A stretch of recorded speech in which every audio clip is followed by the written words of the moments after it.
કેમ છો વિદ્યાર્થીઓ? બધા જ મજામાં હશો? આજે આપણે ઘણા લાંબા સમય પછી ઓડિયો વિઝ્યુઅલ માધ્યમથી આ લેક્ચરના માધ્યમે મળી રહ્યા છે. આજથી આપણે પરમાણુઓ ચેપ્ટર સ્ટાર્ટ કરીએ છીએ. આ ચેપ્ટરની અંદર બેટા આપણે પરમાણુઓ, તેમાં રહેલી સંક્રાંતિઓ, પરમાણુમાંથી ઉત્સર્જિત થતા તરંગો માટેની તરંગ લંબાઈઓ, એમની આવૃત્તિઓ, એમની ઉર્જાઓ અને પરમાણુ અંગેના અલગ અલગ મોડેલો જે રજૂ થયેલા છે એની એક સમજૂતી આ ચેપ્ટરમાં આપણે મેળવવાના છીએ. જેમાં સૌપ્રથમ આપણે સ્ટાર્ટ કરીએ થોમ્સનના પરમાણુ મોડેલથી. તો આ મોડેલ અનુસાર મિત્રો ધન વિદ્યુતભાર એ પરમાણુના સમગ્ર કદમાં નિયમિત રીતે વહેંચાયેલો હોય છે અને ઋણ વિદ્યુતભારિત ઇલેક્ટ્રોન એ જે રીતે તડબૂચમાં એના બીજ અંદરના ભાગમાં ગોઠવાયેલા હોય છે એ જ રીતે એ એની અંદર જકડાયેલો હોય છે. આ તડબૂચના મોડેલના આધારે આપણે એને પ્લમ પુડિંગ મોડેલ તરીકે પણ ઓળખીએ છીએ. ઓકે, હવે તમે જોઈ શકો છો કે આમાં જે વિતરણ બતાવ્યું એમાં ધન વીજભાર પણ ચોક્કસ રીતે સ્થિર વેચાયેલા છે અને ઇલેક્ટ્રોન પણ વચ્ચે જકડાયેલા, મતલબ કે કેવા છે? સ્થિર સ્થિતિમાં. હવે જો આપણે વિચારવા જઈએ મિત્રો, તો ધન વીજભાર અને ઋણ વીજભારિત ઇલેક્ટ્રોન એ બંને વચ્ચે બેટા શું લાગતું હોય? એ બંને વચ્ચે આપણે જાણીએ છીએ કુલંબીય બળ લાગશે. કુલંબીય બળ લાગે, પરિણામે બળની અસરમાં આવા વીજભાર બેટા પ્રવેગિત ગતિ કરતા અથવા સિમ્પલ ભાષામાં ગતિ કરતા હોઈ શકે. જ્યારે અહીંયા તમને ઇલેક્ટ્રોનને કેવા કીધેલા છે? જકડાયેલા હોય, મતલબ બંધાયેલા કે સ્થિર હોય. માટે આપણે એવું કહીશું કે આ મોડેલની આ એક મર્યાદા છે કે એમાં વિદ્યુત ભારોનું સ્થિર વિતરણ સમજાવી શકાતું નથી. ઓકે, એના પછી થોમ્સનના વિદ્યાર્થી રુથરફર્ડે પરમાણુ અંગેનું જે મોડેલ રજૂ કર્યું એની આપણે થોડીક ચર્ચા લઈ લઈએ. આપણે જે નોર્મલ બંધારણ જાણીએ છીએ એ જ આ મોડેલની અંદર આપણે જોવાનું છે. આ મોડેલ કે જેની અંદર પરમાણુના સૂક્ષ્મ કેન્દ્રીય ભાગ પર એનું સમગ્ર દળ કેન્દ્રિત હોય છે, જેને આપણે ન્યુક્લિયસ તરીકે ઓળખીએ છીએ. એ પ્રોટોન અને ન્યુટ્રોન ધરાવતો હોવાથી જેમના પ્રોટોન ધનવીજભારિત હશે, માટે આ વિભાગ બેટા કેવો હોય છે? ધનવીજભારિત હોય છે. અને ઇલેક્ટ્રોન્સ કે જે ન્યુક્લિયસની આસપાસ ભ્રમણ કરે છે. હવે આમાં થશે કેવું કે તમે જે ન્યુક્લિયસ કીધું, જે કેન્દ્ર કીધું, એ સૂર્યની માફક છે અને ઇલેક્ટ્રોન્સ એ એની આસપાસ ગ્રહોની માફક છે. માટે આ મોડેલ એ સૂર્યની આસપાસ જેમ ગ્રહો પરિભ્રમણ કરે છે એવી જ રજૂઆત અહીંયા ન્યુક્લિયસ ફરતી ઇલેક્ટ્રોનના પરિભ્રમણની આપણને આપેલી છે. એટલા માટે જ આ મોડેલને પ્લેનેટરી મોડેલ તરીકે પણ આપણે લઈ શકીએ. અહીંયા પણ બેટા આ મોડેલની પણ એક નિશ્ચિત મર્યાદા છે, જેને ખાલી એક જ વાક્યમાં આપણે યાદ રાખવાની છે. એની સમજૂતી હું તમને નીચે આપી દઉં છું, પણ આ વાક્ય યાદ રાખી લઈશું કે આ મોડેલ નિશ્ચિત તરંગ લંબાઈના ઉત્સર્જનને સમજાવી શકતું નથી. ઓલ્ટરનેટિવલી એ પરમાણુની સ્થિરતા સમજાવી શકતું નથી. કઈ રીતે? એ જસ્ટ બેટા સમજો. આપણે આ મૂળ બંધારણ જો વિચારવા જઈએ છીએ તો કેન્દ્રમાં ન્યુક્લિયસ હોય, ફરતે એક વર્તુળાકાર કક્ષા હોય જેમાં ઇલેક્ટ્રોન પરિભ્રમણ કરતો હોય. ઓકે, હવે તમે ધોરણ 11ની અંદર બેટા ભણી ગયા છો, વર્તુળમય ગતિમાં વેગ હંમેશા જે તે બિંદુએ સ્પર્શક સ્વરૂપે, માટે વેગની દિશા સતત બદલાતી જાય. આ વેગની દિશા બદલાય માટે એવી ગતિને શું કહેવાશે બેટા? પ્રવેગિત ગતિ.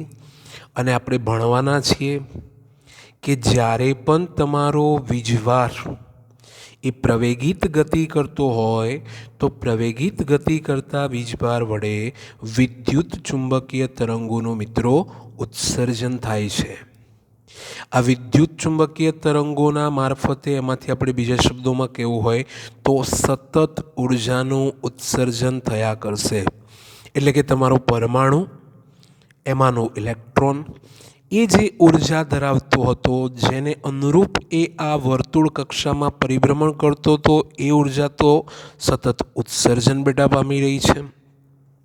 અને જો ઉર્જાનું મિત્રો ઉત્સર્જન થતું હશે તો ઉર્જાનું ઉત્સર્જન થતું હોય એ સંજોગોમાં આપણે એવું કહી શકીએ કે ઉર્જા ઘટતી જશે, માટે ત્રિજ્યા પણ ઘટશે.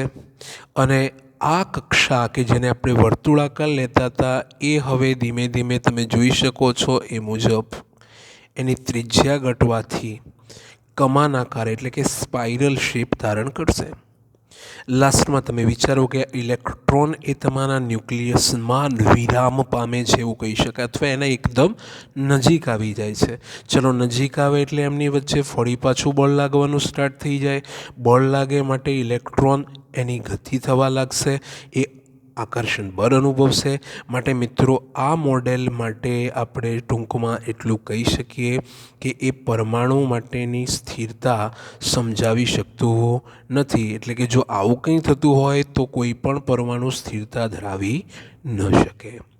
માટે રુથરફોર્ડનું પરમાણુ મોડેલ પણ મિત્રો સ્વીકાર્ય ગણાયેલું નથી. આપણે જે કંઈ પણ બે મોડેલની સમજૂતી મેળવી એ બંને મોડેલો એ પરમાણુનું બંધારણ રજૂ કરે છે, પણ એ બંનેમાંથી એક પણ મોડેલ બંધારણ દર્શાવવા માટે સ્વીકાર્ય ગણાયેલા નથી. ઓકે, ચલો એનાથી એક સ્ટેપ આગળ વધીએ તો રુથરફોર્ડના બે વિદ્યાર્થીઓ ગાઇગન અને માર્સડને પરમાણુ બંધારણ સમજવા માટે જે પ્રયોગ કરેલો છે એની આ એક ઔપચારિક આકૃતિ પહેલાં મેં દોરીને બતાવી છે. આ ખાલી એક વખત પૂરતી સમજી લો. મેઇન આકૃતિની સમજૂતી આના પછીના સ્લાઇડમાં આપણે સમજીએ છીએ. અહીંયા આલ્ફા કણનો સ્ત્રોત જે આપણે જોવાના છીએ કે કોઈક એક ચોક્કસ તત્વ લેવાશે, રેડિયો એક્ટિવ તત્વ હશે જેમાંથી આલ્ફા કણોનું ઉત્સર્જન થઈ રહ્યું હશે. આવા ઉત્સર્જિત આલ્ફા કણો એ કિરણાવલી સ્વરૂપે સોનાના પાતળા વરખ પર, આ સોનાનો વરખની તમને ખાલી એક ઔપચારિક વાત કરી લઉં. તમે બધાએ દિવાળીમાં જે મીઠાઈઓ ખાધેલી છે એમાં કેટલીક વાર તમે જોયું હશે કે કેટલીક મીઠાઈઓ ઉપર ચાંદીનું પાતળું સ્તર આપણને દેખાતું હોય છે, એને બેટા વરખ કહેવામાં આવે છે. તો આવું જ સોનાનો વરખ હોય એની એક પાતળી પટ્ટી બેટા વચ્ચે મૂકવામાં આવશે અને એના ઉપર આલ્ફા કણોને બેટા અથડાવવામાં આવે છે. અને પછી આ આલ્ફા કણો એની જે કાર્યવાહી થશે એમાંના કેટલાક અહીંથી પસાર થઈ જાય છે, કેટલાક પાછા ફેંકાય છે. જે પસાર થાય છે એને સામેના ભાગે પડદા ઉપર આપણે મેળવી શકીએ છીએ કે જેની એક એક્ઝેક્ટ સમજૂતી આપણે આના પછીના પેજની અંદર સમજીએ.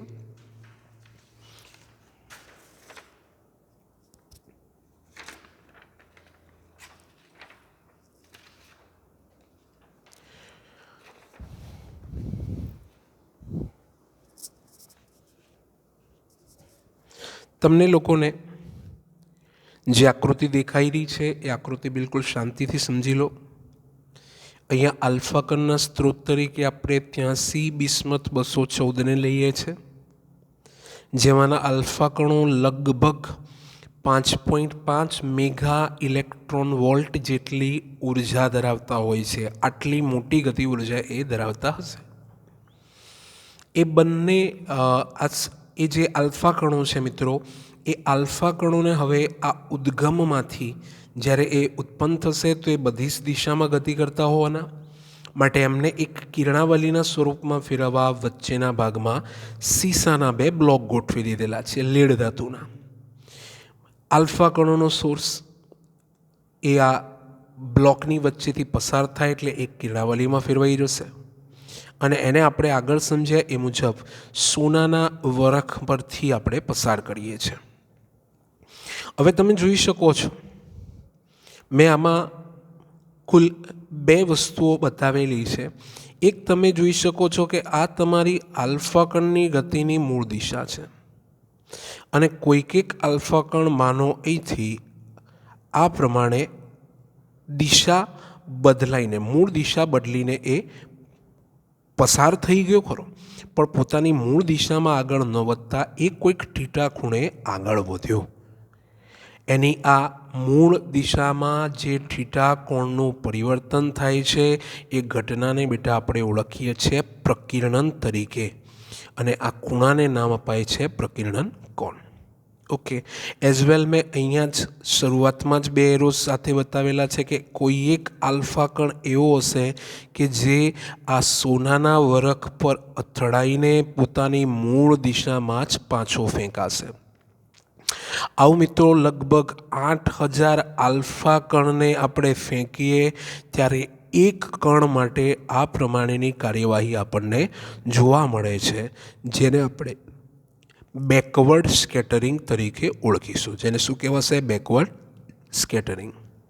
એઝ વેલ અહીંયાથી જે જુદા જુદા કોણે આલ્ફા કણો પ્રકીર્ણન થયા હશે, મતલબ અહીંયા શું મેં કીધું કે 8000 એક જ પાછો ફેંકાય છે, તો બાકીના મિત્રો અહીંયા મેં ખાલી એક જ બતાવ્યો છે, પણ વાસ્તવમાં અહીંથી અલગ અલગ કોણે બધા આલ્ફા કણો એ પ્રકીર્ણન થતા હશે, અને એવા પ્રકીર્ણિત આલ્ફા કણોને બેટા મેળવવામાં આવે છે ઝિંક સલ્ફાઇડની બનેલી સ્ક્રીન ઉપર.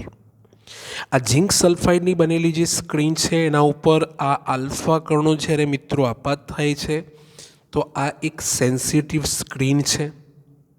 એના ઉપર કેટલીક વાર પ્રકાશિત ટપકું પણ આપણને જોવા મળતું હોય છે કે જેને અહીંયા એક મૂવિંગ ડિટેક્ટર સાથે પાછળના ભાગમાં કનેક્ટ કરેલી હશે, માટે અહીંયા આપેલ સમયમાં આપેલા ખૂણે કેટલા આલ્ફા કણો અથડાયા એ આપણે ઇઝીલી એની મદદથી મેઝરમેન્ટ કરી શકીએ.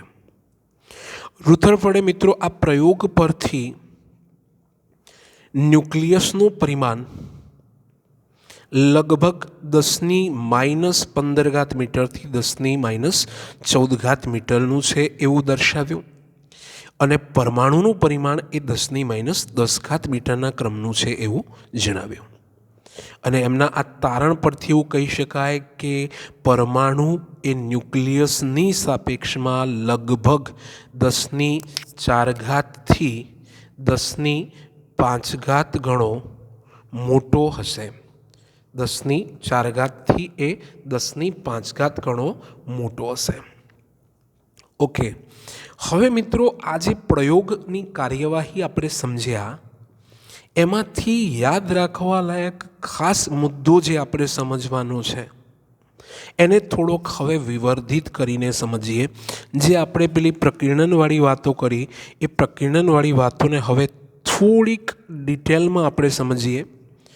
તો ધારો કે અહીંયા મેં સોનાના ન્યુક્લિયસમાંનું સોનાના પરમાણુવાળો જે આપણે વરખ લીધેલો છે એમાંનો એક પરમાણુ મિત્રો મેં અહીંયા બતાવ્યો. આ એનું કેન્દ્ર ભાગ એટલે કે ન્યુક્લિયસ છે. અહીંથી મેં તમને સ્ત્રોતમાંથી આલ્ફા કણો એની તરફ ગતિ કરતા દર્શાવેલા છે, જેમને મેં નંબર આપી દીધા આલ્ફા કણ નંબર 1, 2 અને 3. તમે જોઈ શકો છો આમાંનો પહેલો આલ્ફા કણ એ સીધો જ એના વેગ સદિશની હું વાત કરું તો એનો વેગ સદિશ એ સીધો જ મિત્રો ન્યુક્લિયસમાંથી પસાર થાય છે. બીજો કણ જે છે એ થોડોક ઉપરની તરફ છે, ત્રીજો ન્યુક્લિયસથી દૂરના ભાગમાં છે, જેના પરથી આપણે પહેલો એક શબ્દ યાદ રાખવાનો છે મિત્રો, ઇમ્પેક્ટ પેરામીટર. યાદ રાખજો એની ડેફિનેશન. આલ્ફા કણના પ્રારંભિક વેગ સદિશ એટલે કે અહીંયા એ જે દિશામાં જતો હોય એ મુજબનો એનો વેગ સદિશ અને ન્યુક્લિયસના કેન્દ્ર વચ્ચેનું લંબ અંતર થોડુંક એને આકૃતિમાં ફરી બેટા ક્લિયર કરો કે માનો તમારો આ પહેલો આલ્ફા કણ આપણે લીધો તો પહેલા આલ્ફા કણનો વેગ સદિશ એ સીધો કેન્દ્રમાંથી જ પસાર થયો, માટે કોઈ જ લંબ અંતર રહેલું નથી. બીજા માટે હું વાત કરું તો આટલું લંબ અંતર પહેલાંથી બીજા વચ્ચે જે તમને દેખાઈ રહ્યું છે એટલું લંબ અંતર એનું ઇમ્પેક્ટ પેરામીટર થશે. ત્રીજા માટે વાત કરીએ તો મેં અહીંયા બતાવેલું છે એ મુજબ થોડુંક વધારે ઇમ્પેક્ટ પેરામીટર થશે. આમ આપણે જોઈ શકીએ છીએ કે જેમ જેમ ઇમ્પેક્ટ પેરામીટર ઉપરની તરફ જઈએ, ન્યુક્લિયસથી દૂર જઈએ, એમ એ વધતું જાય છે. હવે થોડીક કાર્યવાહીની હું વાત કરી લઉં કે આમાંનો પહેલા નંબરનો આલ્ફા કણ, જેના માટે મિત્રો ઇમ્પેક્ટ પેરામીટર કેવું છે? 0. એટલે કે વેગ સદિશ અને ન્યુક્લિયસના કેન્દ્ર વચ્ચેનું લંબ અંતર કેવું છે? 0. એ સંજોગોમાં આલ્ફા કણ એ ન્યુક્લિયસ સાથે જ્યારે અથડાય તો એને આપણે મિત્રો હેડ-ઓન સંઘાત કહીએ છીએ. કેમ હેડ-ઓન સંઘાત કહેવાશે તો સમજો, અહીંથી આલ્ફા કણ સીધા માર્ગે ગતિ કરી ન્યુક્લિયસની વધારેમાં વધારે નજીક એ જઈ શકે છે. સીધો જ મિત્રો ન્યુક્લિયસ સાથે અથડાય છે અને એ સમયે ન્યુક્લિયસથી અમુક વધારેમાં વધારે નજીક જઈને એક ક્ષણભર માટે મિત્રો સ્થિર બનશે. જે સમયે એના આલ્ફા કણની જેટલી પણ ઉર્જા હતી એ ક્ષણિક સમય પૂરતી આ તંત્રની સ્થિતિ ઉર્જામાં કન્વર્ટ થઈ જાય છે. માટે મેં આ હેડ-ઓન સંઘાત માટે એક રિલેશન જે લખેલું છે એ આપણે યાદ કરી લઈશું. મોટા અંતરે આલ્ફા કણની ગતિ ઉર્જા ઇઝ ઇક્વલ ટુ R0 અંતર, કે જેને કહીએ છીએ distance of closest approach. Distance of closest approach. Approach કરવો મતલબ સીધું એ તરફ જવું, અને એવું લઘુત્તમ અંતર એને આપણે કહીએ છીએ ડિસ્ટન્સ ઓફ ક્લોઝેસ્ટ એપ્રોચ. આ અંતરે મિત્રો તંત્રની સ્થિતિ ઉર્જા આપણે લેવાની છે. ચલો, મેં મોટા અંતરે આલ્ફા કણની ગતિ ઉર્જાને સિમ્બોલ આપી દીધો E આલ્ફા. સ્થિતિ ઉર્જાનું સૂત્ર આપણે ભણવાના છીએ કે Q1 Q2 divide by R. કે Q1 Q2 divide by R. અને એ મુજબ જો અહીંયા આગળ મિત્રો આપણે લેવા જઈએ તો તમારો Q1 તરીકેનો ચાર્જ ન્યુક્લિયસનો ચાર્જ છે Z જેટલો.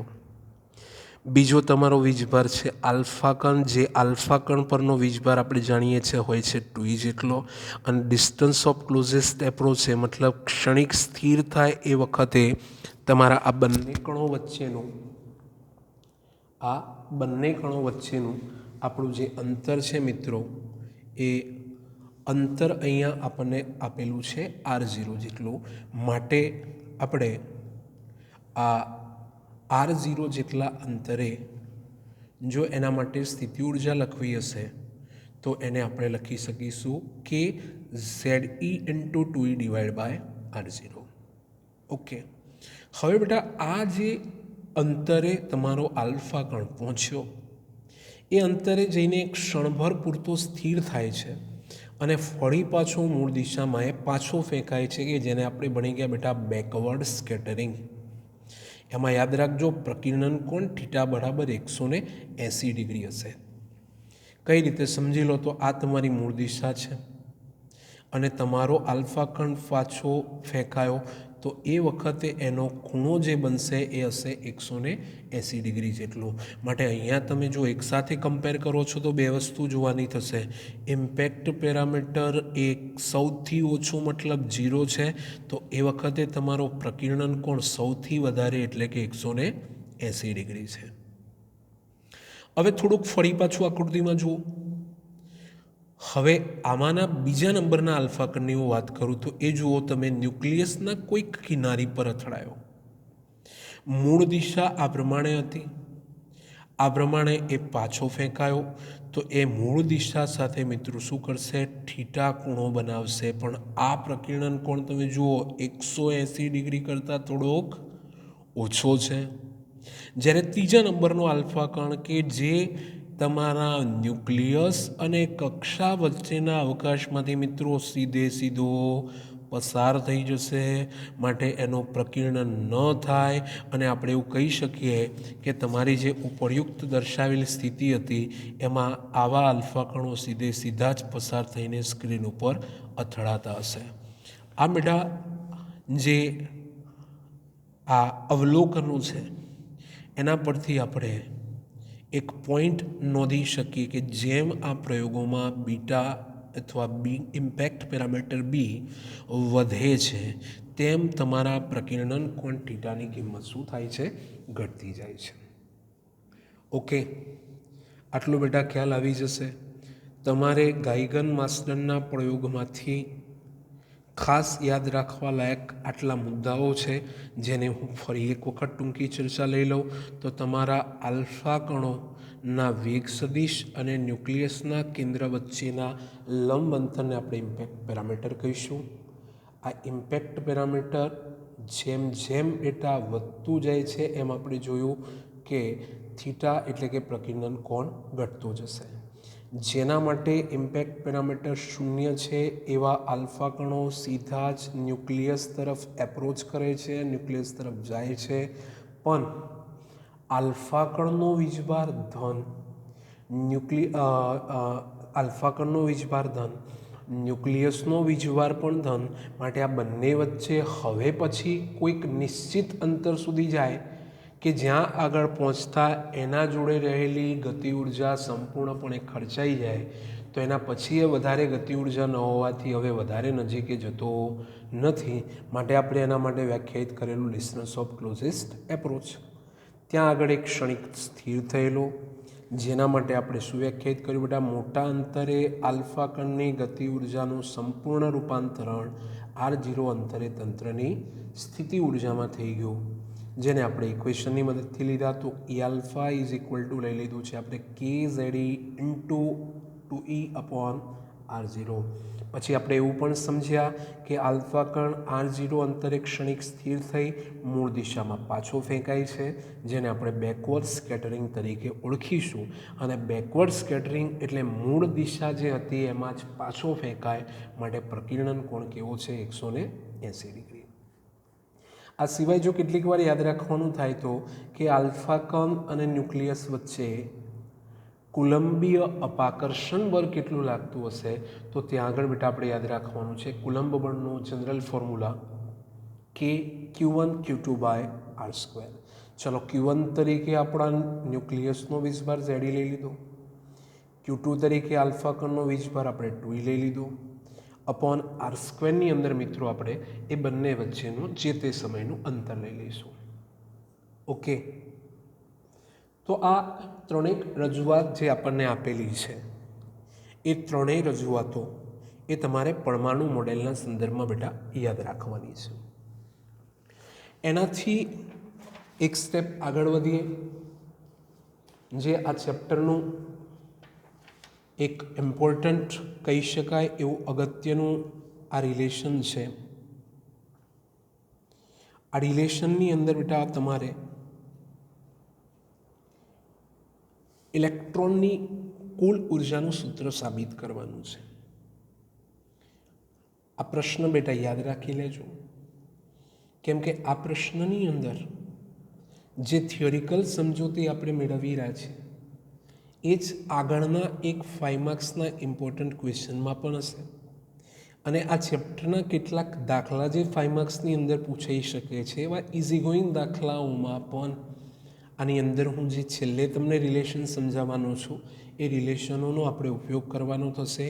એઝ વેલ કેટલાક શોર્ટ MCQs જે સૂત્રના આધારિત ગણવાના થાય, એમાં પણ બેટા આપણે આ સૂત્રોનો ઉપયોગ કરવાનો છે.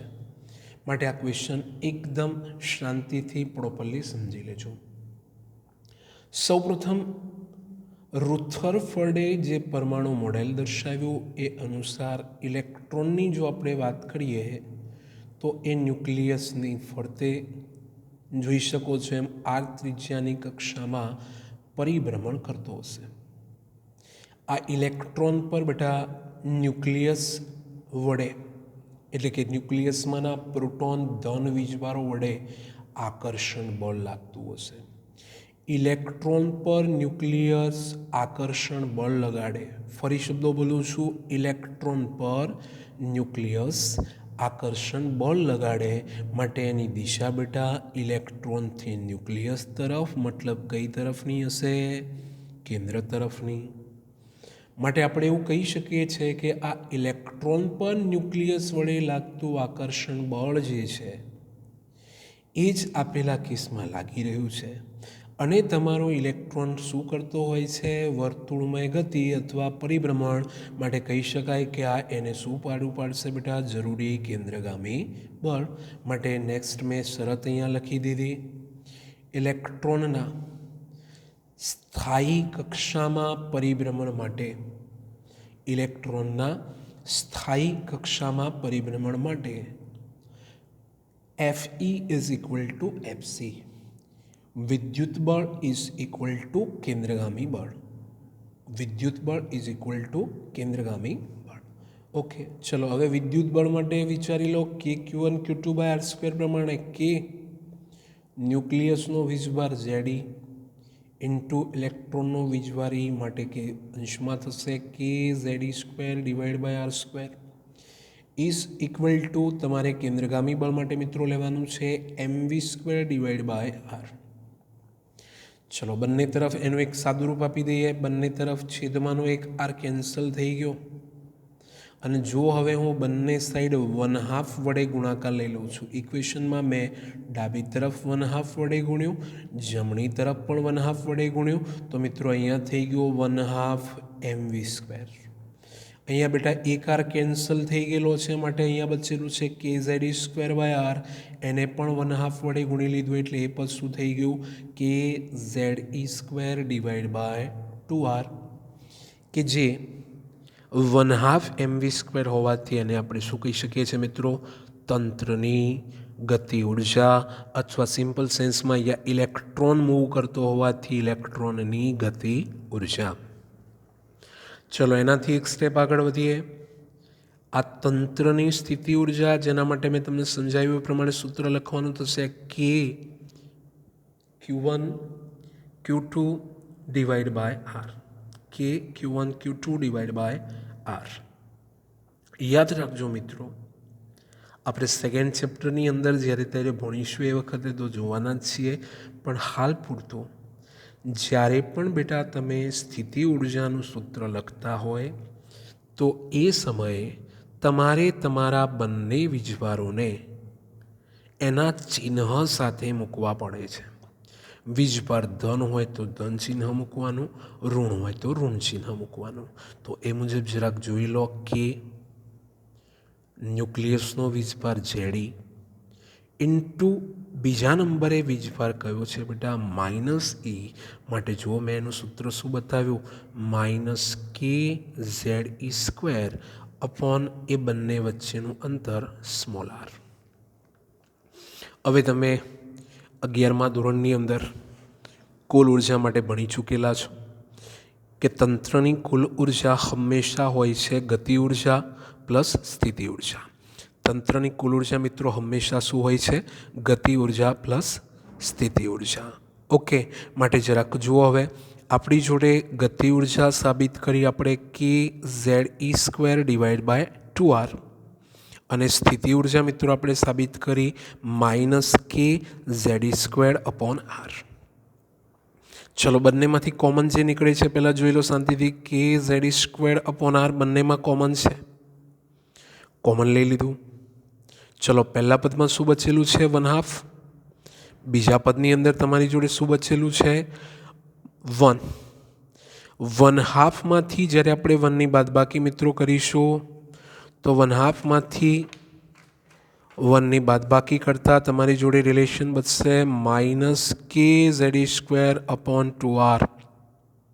શું બચશે? -kZe²/2r. અને હવે જો આપણે આ સૂત્રની વાત કરીએ તો આ મળેલું અંતિમ પરિણામ એ બેટા કયું છે? તો તમારી તંત્રની કુલ ઉર્જા. જસ્ટ એક કમ્પેરિઝન જોવાનું છે. તમે ગતિ ઉર્જાની કિંમત જુઓ, કુલ ઉર્જાની કિંમત જુઓ, ડિફરન્સ ખાલી તમને દેખાઈ રહ્યો છે. ગતિ ઉર્જા પ્લસ છે, કુલ ઉર્જા માઇનસ છે. સ્થિતિ ઉર્જા માટેનું સૂત્ર જુઓ. એમાં જો તમે 2 વડે મલ્ટીપ્લાય અને 1/2 વડે ગુણાકાર કરો છો તો તમારું સૂત્ર K જેવું બની જશે. મતલબ તમારી જે સ્થિતિ ઉર્જાનું મૂલ્ય છે એ ગતિ ઉર્જા કરતાં બમણું હશે, અથવા સિમ્પલ સેન્સમાં એવું કહેવું હોય તો આપણે એવું પણ કહી શકીએ કે તમારું જો કેનું મૂલ્ય છે અથવા જે એનું મૂલ્ય છે એને 2 વડે ગુણી દઈએ તો 2 2 કેન્સલ થઈ જાય, માટે આ થાય kz² અપોન માઇનસ આર અથવા kz² અપોન પ્લસ આર. મતલબ કે તમને ગતિ ઉર્જા અને કુલ ઉર્જા એ બંને માટે જ્યારે પૂછ્યું હોય તો આપણે યાદ રાખી લઈશું બંને એક સમાન હોય છે, જેની કિંમત સ્થિતિ ઉર્જા કરતાં અડધી, એઝ વેલ ચિહ્નો પણ બંનેના આપણે જોઈ લઈએ. સ્થિતિ ઉર્જા ઓલવેઝ માઇનસ, કક્ષામાં બંધાયેલા ઇલેક્ટ્રોન માટેની કુલ ઉર્જા પણ માઇનસ, અને ગતિ ઉર્જા કેવી હશે? પ્લસ. ઓકે, ચલો હવે ખાલી એક નાની વાત છેલ્લે હું કરી લઉં કે જો મેં આ સાબિતી તમને બતાવી એ બેટા હાઇડ્રોજન પરમાણુ માટે હોય. કોના માટે હોય? હાઇડ્રોજન પરમાણુ માટે. તો એ સંજોગોમાં બેટા તમારે લેવાનું રહેશે z ઇઝ ઇક્વલ ટુ 1. શું લઈશું? z is equal to 1. અને જ્યારે બેટા z ઇઝ ઇક્વલ ટુ 1 લઈએ તો એ વખતે તમારું સૂત્ર બનશે E is equal to -k² upon 2r. કેની કિંમત મૂકી દઈએ 1/4πε0, તો આપણું રિલેશન થઈ જશે 1/2 × 4, મતલબ કે 8πε0 E² ડિવાઈડ બાય r. છેલ્લે જે તમને ઋણ ચિહ્ન દેખાઈ રહ્યું છે એના માટે ખાસ યાદ રાખજો, આપણે ધોરણ 11ની અંદર ઉપગ્રહની કુલ ઉર્જા મેળવેલી જે માઇનસમાં આવતી હતી, એનો મતલબ થતો હતો કે ઉપગ્રહ એ ગ્રહ સાથે અથવા સૂર્ય ની સાથે પૃથ્વી એ કક્ષામાં બંધાયેલી છે, એવો સેમ મિનિંગ અહીંયા થાય છે કે ઇલેક્ટ્રોન પણ અહીંયા કક્ષાની અંદર શું છે? બંધાયેલો છે. હવે આ એક પોઈન્ટ જ્યારે ત્યારે આના રિલેટેડ MCQs કે કોઈ પણ પ્રશ્ન ગણવાનું થાય તો મિત્રો યાદ રાખી લઈશું, જ્યારે પણ આપણે સોલ્વ કરીએ છીએ બેટા E is equal to k plus you, તો એને એક સંજ્ઞામાં કંઈક આવું બતાવી શકાય. મેં જસ્ટ તમને ઉપર સમજાવ્યું કે કે અને E બંને સરખા છે, જેને મેં ધારી લીધા બેટા x, જેમાં k પ્લસ હતું માટે પ્લસ એક્સ, E માઇનસ હતું માટે માઇનસ એક્સ, અને યુને બેટા આપણે ધારી લીધું -2x, જેની કિંમત આ બંને કરતાં બમણી, ચિહ્ન માઇનસ, માટે ફાઇનલ રિલેશન તમે જોઈ શકો છો. k પ્લસ યુમાં આપણે તફાવત લીધો x -2x, તો જવાબ આપણો કેવો થઈ ગયો? -x. ઓકે, ચલો આના બેઝ પર એક કમ્પેરિઝન જોઈ લઈએ. E અને k સરખા પણ ચિહ્ન પરસ્પર વિરુદ્ધ. ચલો E અને U એમની વચ્ચે કેવો રિલેશન? તો E U કરતાં અડધું અથવા U એ E કરતાં બમણું, માટે E is equal to U/2. ચલો k અને U વચ્ચે જોઈએ તો kની સંજ્ઞા +x, યુની સંજ્ઞા -2x, તો તમે કેવા યુનો ગુણોત્તર લઈ લો, k upon you is equal to શું બચશે બેટા? -1/2, માટે તમારું k ઇઝ ઇક્વલ ટુ શું થઈ જશે? -u/2. ઓકે, હવે બેટા આપણી અહીંયા સુધીની જે કંઈ પણ ચર્ચા છે એ ચર્ચા